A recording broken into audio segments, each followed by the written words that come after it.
joining us. This is Paul Wilson. And Chris Hemke. And you're listening to the Diesel Performance Podcast. Chris, we've had another crazy week over at Calibrated Power, home of Duramax Tuner. Yeah. We just launched our HD grid heater hold down for the Roxor. It doesn't sound like much, but it's a big deal. It really is. So anytime, and any of the companies in the industry, there's a lot of cool products, and those products have multi-function, multi-purpose, if you will. But then you get a product where it's like, this is a necessity. Like, this platform, this is needed. Yeah. And that's what the HD hold down does. So what is it exactly, Paul? Sure. So where the grid heater mounts on the track of the intake, I'll say, right? Just beneath the grid heater, the plate that it actually mounts to doesn't seal. I mean, just factually does not seal. So we've seen boost leaks like on pretty much any Roxor we've had in the shop, right? So what we did was the guys over on the engineering team and Nick actually pulled this apart and looked at it and said, okay, one, we need this plate to seal to the grid heater, and two, we need this plate to seal to the actual Roxor itself, to the actual motor itself. So they've actually designed an all-new intake mounting plate, grid heater mounting plate that you literally pull the grid heater off, you pull the factory piece off, you put this on. There's an extra bolt that goes in it that'll help. It's reinforce everything. Yeah, maximum amount of clamping down pressure you could get. And it holds everything together. So then you can mount your grid heater and your stock intake or aftermarket intake or whatever you want back on top of that. It's a really cool little piece. It's a very simple install. We were scheduled to do an install video here this week. It got bumped out to next week. We'll have that out very soon. But if you guys have a Roxor, you probably already know about this problem. And you can give us a call today and talk to Chris about getting yourself set up with a solution. One of the other things I wanted to talk about today, Chris, is we are about to launch a new... It's the first time we've done this. So we've been doing the Diesel Insight series over on the YouTube channel at Duramax Tuner for a long time. Been doing very well. Very well. Yep. People seem very to well love recepted. them. Nick and I got together and we said, hey, we want to do this kind of longer video. Well, we were hoping for it to be about 40 minutes. It came out to be probably 90 to 120 minutes of footage. Wow. Yeah, so we took a 2019 Cummins, the dually. We took Tim Mahoney's 2020 Power Stroke. And then we took Nick's 2020 Duramax. And we hooked them all up, obviously one at a time, to the same trailer with the same big tractor, the Zader tractor on there. So you're kind of doing something like what the magazines used to do years ago. Here's the 3 new platforms. Here's first impression, like a truck trend style. Similar. Definitely that's what it was inspired by. The big twist we put on it was we actually ran them all with a tune. And because it's Nick, we ran them all with a big tune. Yeah, of course. So we didn't just throw on the small, reasonable tow tune. They all were running their sport or street tunes on them at the time.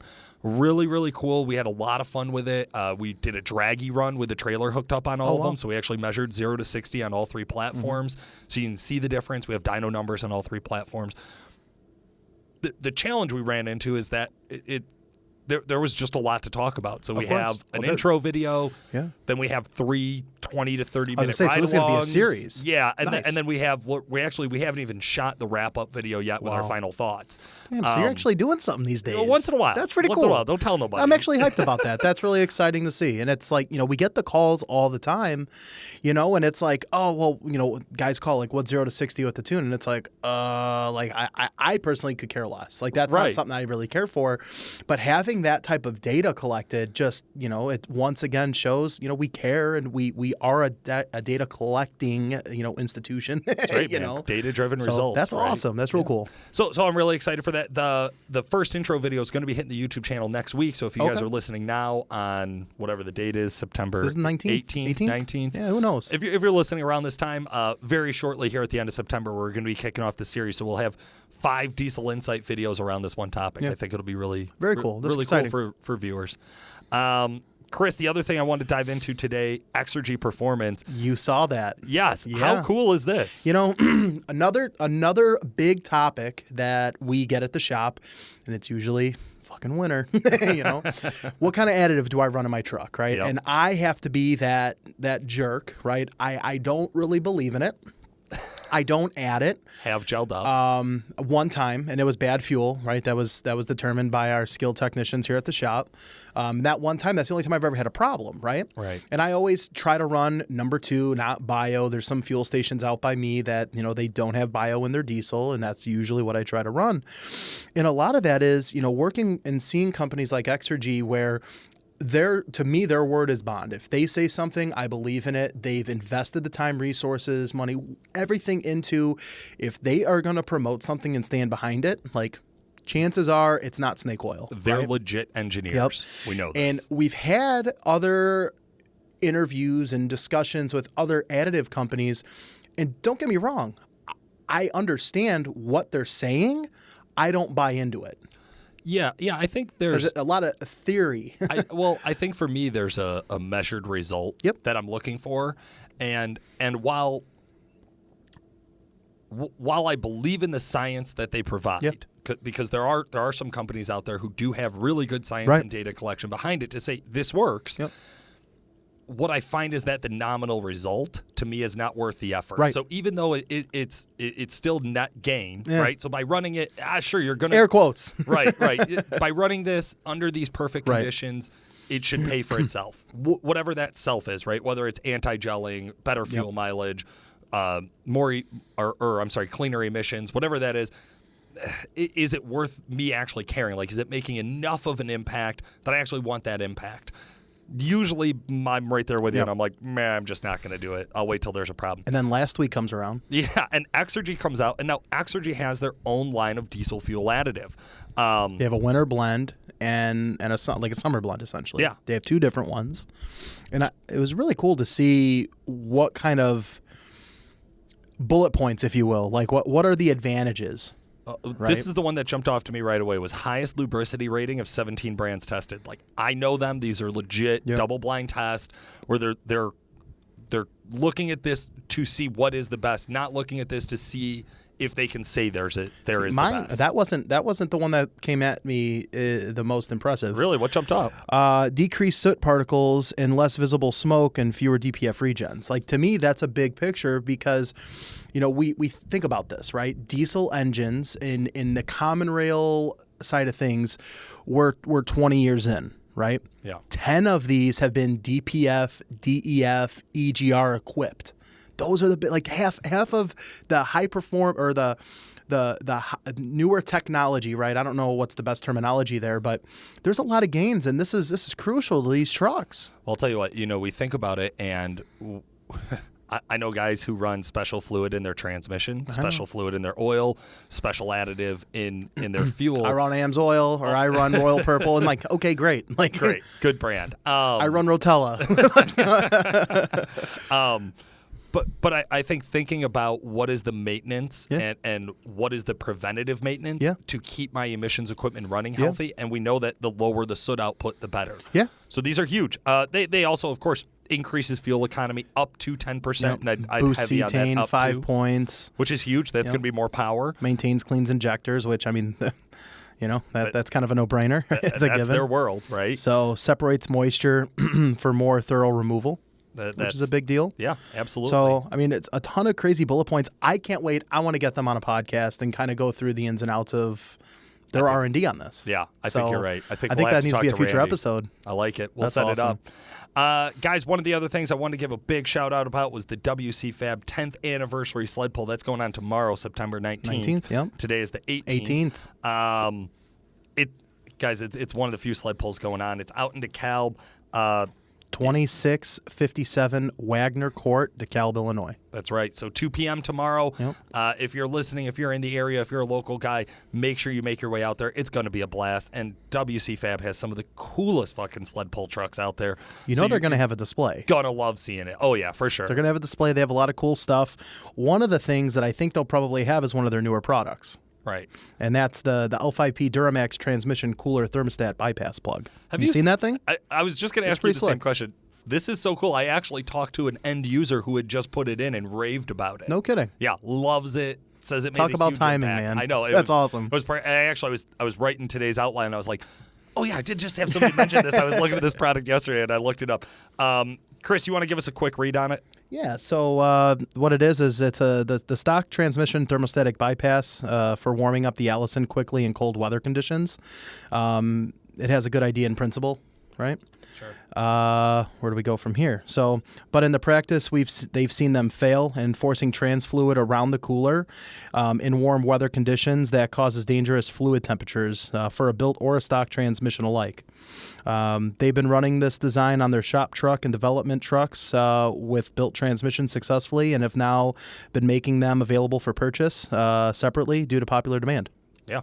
So what I thought was cool is they're looking at how all of the actual electronics are working in the transmission, and this is one of those very simple concepts of saying, like, hey, this thermostat, what's happening is that it's not opening and closing properly, it's not releasing properly. Nope. And that's also going to lead to pulling back power out of the engine, right? Yep. Like, you're not hitting derate mode, but you're edging towards it, Yeah. or it could throw you into derate mode. Well, you got to think about long-term reliability. Yeah, long-term reliability. A transmission that runs at 150 degrees for 200,000 miles is probably going to be in a little bit better shape than a transmission running at 230 degrees for that same time frame. Now, different manufacturers run different temperatures. We know that the Ford Transits run a little hotter. Not trying to steal any limelight from this, sure, but to the Ford guys out there, the Ram guys out there, little different process, right? But we've seen with the 68 RFEs, there's a bypass, thermostatic bypass valve for those as well. Right. So we're starting to see, as these trucks make their way into the industry, right, and guys are using them, working them, getting miles on them. In a perfect world, these trucks work well, but under certain circumstances, not every customer is going to appreciate this upgrade. But the guys that are listening to this, the guys that are really studying and working their trucks, it's a little different story. Absolutely. I think of it, Chris, is I remember when I was real young in high school and my brother had like his first stick shift car and his brakes started going out. And he's so broke at the time, he's like, oh man, I can't afford brakes. And he starts like downshifting instead of braking, right? We've all been this dumb to do this. Yeah. And finally he stopped when one of his friends was like, dude, are you going to spend your money on replacing the clutch or replacing the brakes? Which one's going to be cheaper? And I kind of think of this like that. Like, listen, you're going to be using your cooler more. Chances are your cooler's going to need to clean more regularly, or even there's going to be more debris that are going to wear from the clutch and steels, which is going to make its way into the cooler. Right. So it's and this plug isn't expensive, and it's a pretty simplistic install. So it's kind of a no-brainer. Yep. Speaking of no-brainers, Chris, I think when it comes to talking about competition, that's something that we jump into maybe without thinking ahead quite often, right? Like, how many times have we taken a daily driver and run it to the sled poles because there's a sled pole going on tonight? We do it a lot, right? Like, that's a normal thing that we're into. But some guys do take their time and plan things out and really want to experiment with some crazy concepts. So I came across a listener who reached out to us, Ian Weese. We're going to hear from him today. Such a cool story about his 05 LLY with 200,000 miles on it. Oh, wow. He has a parts list longer than my arrest record. Longer than what you do in a week at work. He's taken this truck from hauling trailers to a full-blown race truck. No kidding. On stock injectors. Oh, wow. Okay. Tell you what, let's just kick it over. Awesome. Kick it over to the interview and just wait until you hear about this kid. Let's do it.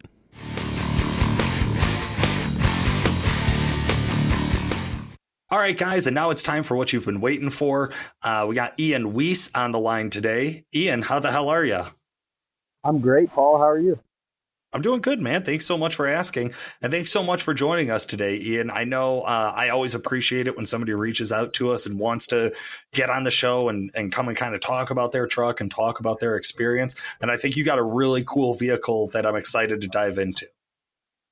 Yeah, thanks for having me on the show. I'm excited for it, too. No problem, man.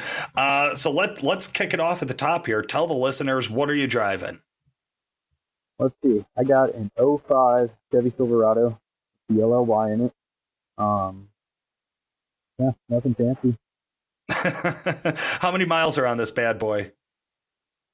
Let's see. When I got it, I had about 140,000 on it. Now we're creeping up real close to 200,000 miles on it.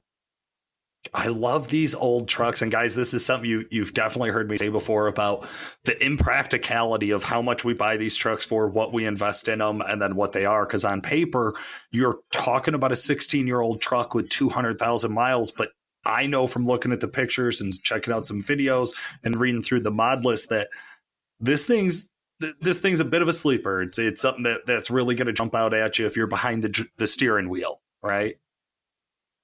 Exactly. I mean, throughout its whole life, when I first got it, almost 6 years ago now, started out as a grandpa truck. I mean, this thing was stock wheels, everything was perfect on it. The guy used it to tow his race car to the track and take his kid fishing. I mean, it was as good as it got, as stock as it could be. And then from there, second phase of its life, I got it and turned it into a full-time ranch truck, hauling hay and 12-horse trailers, and then it's evolved into full-blown race truck now. From hauling trailers to a full-blown race truck. God, I love that sentence. Okay, this is a list I had jotted down, was dual CP3s, SDP compounds, Suncoast trans. Let's see, you got coilovers, water meth, nitrous, kryptonite front end, EFI live tuning, tires, intake. Am I missing anything? Let's see. Obviously, I got some air to head stud, fluid dampener with that. Let's see. Got a fully built rear end with Yukon goodies in the back. Got the Grizzly lockers from Ollie Shaft gears. The racing seat is completely gutted inside now. Got the Lexan windows, GPS fiberglass on it for the bedside. Running a fuel cell now. Just some traction bars that I built for it. Running a hood stack now. I made the commitment. But man, this thing went from sleeper to race truck quick, huh? Exactly. I daily drove it 4.5, 5 years. And then from there, once I got an L5P now. So the gloves were off. I said, everything that I've been putting off doing to this truck, I'm going to do it now. It's just sits in the garage. I can still take it out on the street. It's got really good street manners and everything like that. Just having a S480 over the top of the stock Charger. And it's great. It's fun on the street. I can still go down to the track and run some pretty respectable times. Well, what's your best passing at? Let's see. Last month I went 11:34 at 119 mile an hour. Whew. Man, that is fun. And that's fun when you're first getting into it. That first time that you're sub 12s is just, it feels like a rocket ship. Exactly. And that is stock bottom end and stock injector truck. Oh my God. So I've been trying to push the limits of what I can do on a stock bottom end and everything like that. And even up here in Denver at altitude, I thought it'd be a pretty big feat to be able to have a 10-second stock bottom end LLY of all things with stock injectors. Yeah, no shit. Whereabouts, you said in Denver, so are you going out to Bandimere Speedway? You know it. Bandimere's are... That's your home track, huh? Yes, sir. I love it. All right, man. Well, up in that elevation, I know that twin kit's a big help, but God knows Diesel Power Challenge has taught us, you need the nitrous to stay competitive. How long ago did you put the nitrous on there? What would you tell to somebody who's brand new to running nitrous? Actually, I'd consider myself pretty new to the nitrous world. I only put it on to help out a little bit on the top end of the track. I put it on up 2 weeks ago, and I have yet to make a hit on the street with it or test it out. But all I was looking for is just, a little bit more to help cool down, that air coming in, as well as see if I can add a little bit of power. I've heard a couple guys saying, even if you're out of fuel, which clearly I am with stock injectors at this Sure. level, you could put a bit more on top of it down the back half and be able to pick up a little bit more power, and that's all I need for getting into the 10. Okay. Okay. Really, really flirting with disaster here. What are your plans if this shit goes sideways? If you lose the motor, are you done? Are you out? Is it time for a build?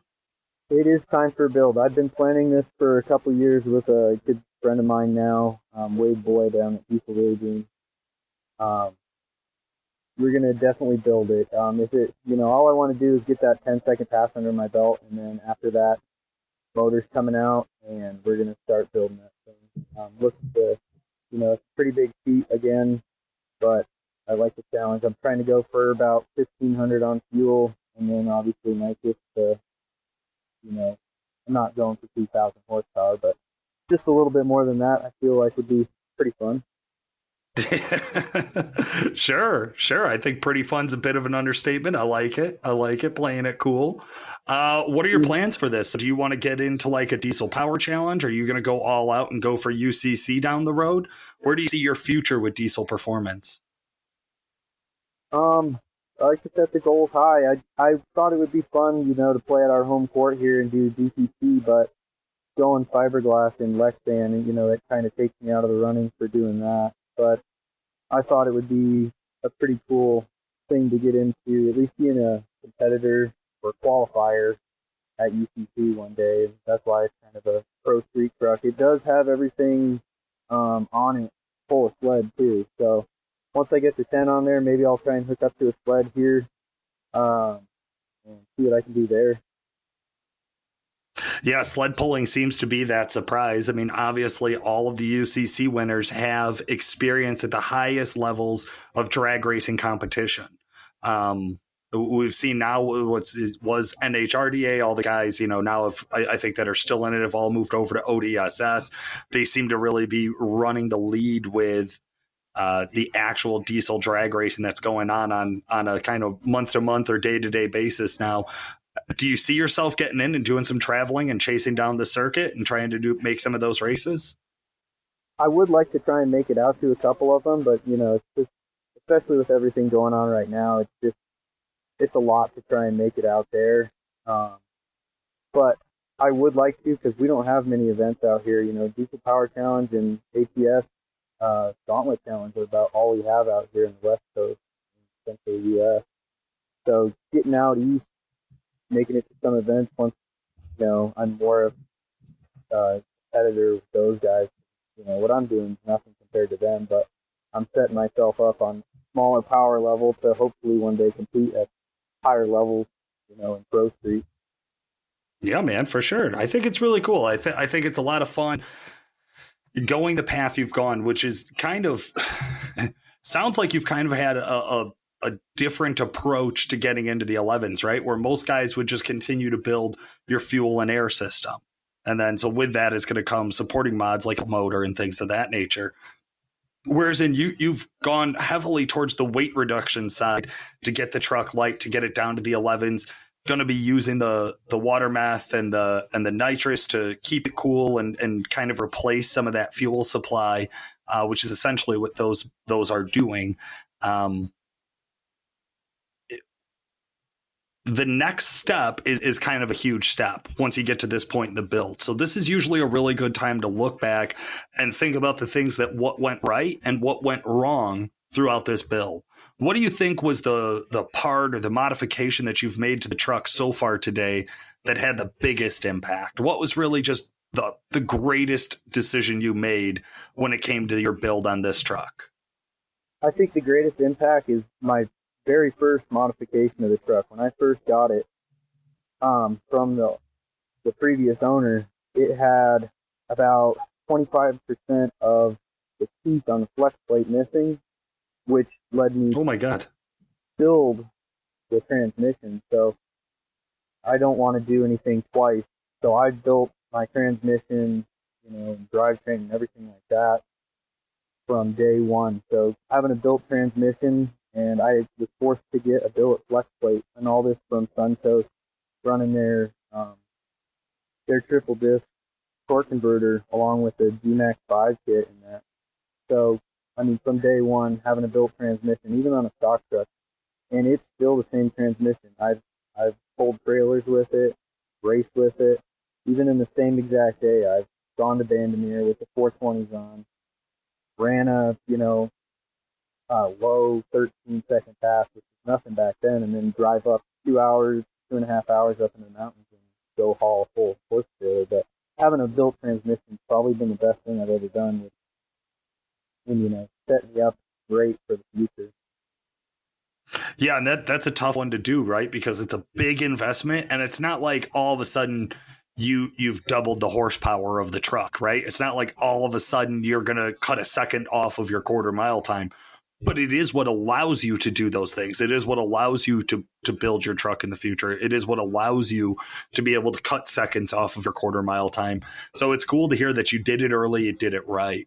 What's gone wrong? What has been the biggest pain in the ass when you think back to all the mods you've made to this truck? Honestly, I really have stayed ahead of everything. I've done my research. I really like getting ahead of everything. Like I was saying, with getting the transmission built, I knew where I was going with it in the future.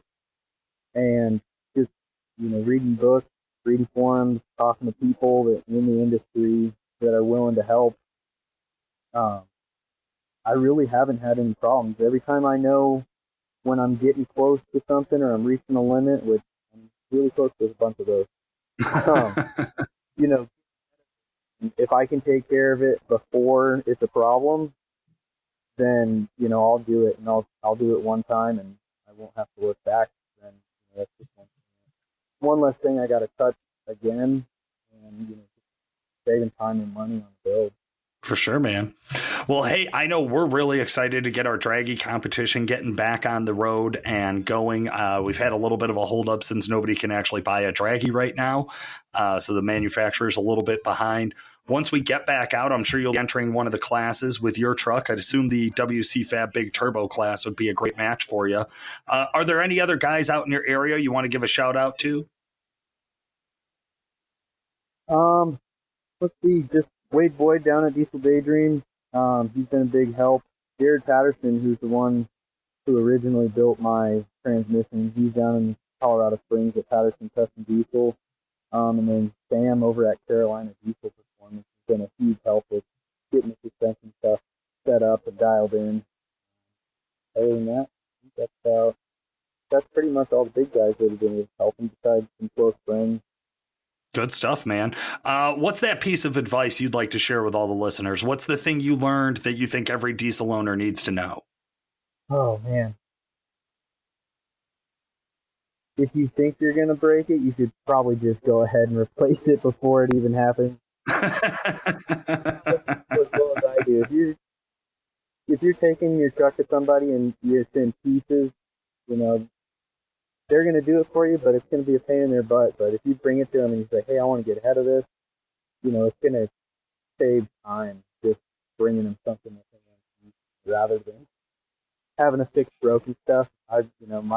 My whole goal is to get ahead of it. Know what's happening, know where you are with, hard parts and things like that. Just do your research to know the limits of what you do. I dig it. I think that's some real good advice we could all benefit from. Thank you so much for joining us today. Hey, guys, if you want to follow along, I'm sure Ian will be happy to post up some pictures of his truck on the Facebook group. That's Fans of Diesel Performance Podcast Facebook group. Make sure you join it. The group has been growing rapidly. So if you're not already on it, jump on Facebook, join the Facebook group. We'll talk about podcast stuff and other cool diesel stuff. For today, this has been Paul Wilson, and thank you so much for listening.